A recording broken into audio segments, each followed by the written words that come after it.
ఏడాదికి సాధారణంగా చాలా మంది తమ రాశి ఫలాలు చూసుకుంటూ ఉంటారు. ఈ ఏడాది తమ రాశి ఫలాలు ఎలా ఉన్నాయి, ఆదాయం ఎంత, వ్యయం ఎంత అని తెలుసుకోవడానికి చాలా ఆసక్తి కనబరుస్తారు.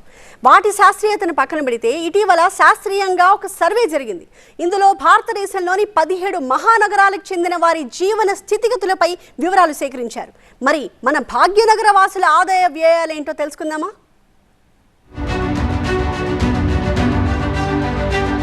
భారతదేశంలోని నగరవాసుల సంపాదనలు ఎలా ఉన్నాయి, ఆదాయంలో దేనికి ఎంత ఖర్చు చేస్తున్నారు, ఇలాంటి విషయాలన్నింటిపైన హోమ్ క్రెడిట్ ఇండియా సంస్థ ది గ్రేట్ ఇండియన్ వాలెట్ పేరుతో ఓ అధ్యయనం చేసింది. ఇందులో పలు ఆసక్తికరమైన విషయాలు వెలుగు చూశాయి. హైదరాబాదీలు తమ ఆదాయంలో అధిక మొత్తం ఇంటి అద్దెలకు, పిల్లల చదువులకే ఖర్చు చేస్తున్నారని అధ్యయనంలో తేలింది. ఏటేటా పెరుగుతున్న ఖర్చులతో పాటు ఆదాయము పెరుగుతోందన్న ఆశాభావం నగరవాసుల్లో వెల్లడైందని సర్వే సంస్థ పేర్కొంది. గత ఏడాదితో పోలిస్తే నగరవాసుల నెలవారీ సగటు ఆదాయం 42,000 నుండి 44,000కు పెరిగిందట. అయితే ఖర్చుల విషయానికొస్తే ఆదాయం కన్నా అధికంగా ఖర్చులు పెరిగాయని సిటిజన్లు వెల్లడించారు. 2023లో నెలవారీ ఖర్చు 19,000 ఉండగా ఈ ఏడాది అది కాస్త 24,000కు పెరిగిందట. హైదరాబాద్ లో నివసించే వారి నెల ఆదాయంలో 21% కేవలం ఇంటి అద్దెకే పోతోందట. ఇక పిల్లల చదువులకు 17% ఖర్చవుతున్నట్లు సర్వేలో తేలింది. ఇవిగాక ఆలోచించి పెట్టే ఖర్చుల్లో ప్రయాణాలు, టూర్ల కోసం అత్యధికంగా 35% ఖర్చు చేస్తున్నారట. వీటితో పాటు టేస్ట్ బడ్స్ ను సాటిస్ఫై చేయడానికి తమ నెలవారీ ఆదాయంలో 28% వెచ్చిస్తున్నట్లుగా లెక్కలు కట్టారు.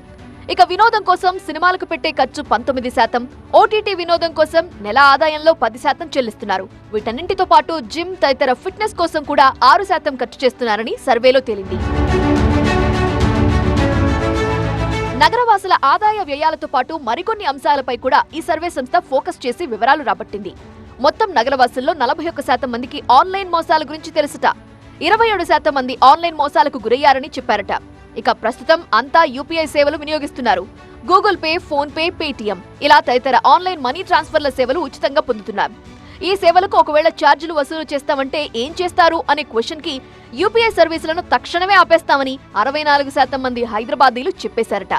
అలానే రాబోయే సంవత్సరాల్లో తమ ఆదాయం పెరుగుతుందన్న ఆశాభావం 74% మంది నగరవాసులు వ్యక్తం చేశారట. 66% మంది పొదుపు చేస్తున్నట్లు సర్వేలో వెల్లడైంది. అసలు భారతదేశంలో పేదలు అంటే ఎవరు? మధ్యతరగతిని ఏ ప్రమాణాల ఆధారంగా నిర్ణయిస్తారు? మొత్తం భారతీయ సమాజంలో తలసరి ఆదాయం ఆధారంగా జనాభాను కొన్ని గ్రూపులుగా వర్గీకరించారు. రోజుకు 150 రూపాయల ఆదాయం వచ్చేవారిని పేదలుగా, రోజుకు 150 నుండి 700 రూపాయల వరకు వచ్చే ఆదాయం ఉన్నవారిని తక్కువ ఆదాయం ఉన్నవారిగా, రోజుకు 700 నుండి 1,500 వరకు ఆదాయం ఉన్నవారిని మధ్యతరగతిగా, రోజుకు 1,500 కన్నా ఎక్కువ సంపాదన ఉన్నవారిని ఎగువ మధ్యతరగతి వారిగా గుర్తిస్తున్నారు. మొత్తం జనాభాలో మధ్యతరగతి వారు 2%కి మించిలేరు. భారతదేశంలో మధ్యతరగతిని అర్థం చేసుకోవాలంటే ఆదాయమే కీలక భూమిక. కానీ మన దేశ ఉన్నతాధికారులు కూడా మధ్యతరగతి వారుగానే చలామణి అవుతుంటారు.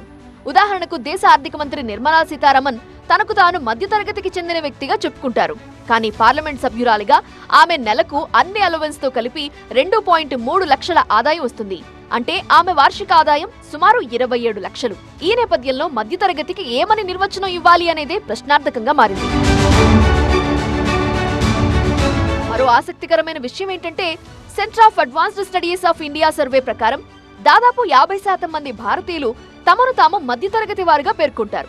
ఈ కేటగిరీ కిందకి నిజంగా ఎవరొస్తారో, ఏ ప్రాతిపదికన వస్తారో తేల్చడం చాలా కష్టం. ఆస్తులు, సంపద, ఆదాయం వంటి వివిధ ప్రమాణాల ఆధారంగా సాధారణంగా క్లాస్ ని గుర్తిస్తారు. ఏదేమైనప్పటికీ ముఖ్యంగా కోవిడ్-19 కారణంగా ఆర్థికంగా చాలా మంది నష్టపోయారు. 2020లో దేశంలో 9.9 కోట్ల మంది మధ్యతరగతి ప్రజల సంఖ్య 6.66 కోట్లకి తగ్గిపోయింది.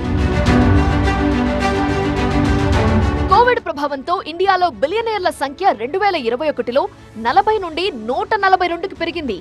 మధ్యతరగతి మాత్రం గణనీయంగా తగ్గిపోయింది. ఎక్కువ మంది ప్రజలు తక్కువ ఆదాయ వర్గంలోనో, దారిద్ర్య రేఖకు దిగువనో ఉన్నారు. ఇదే అసలు నిజం.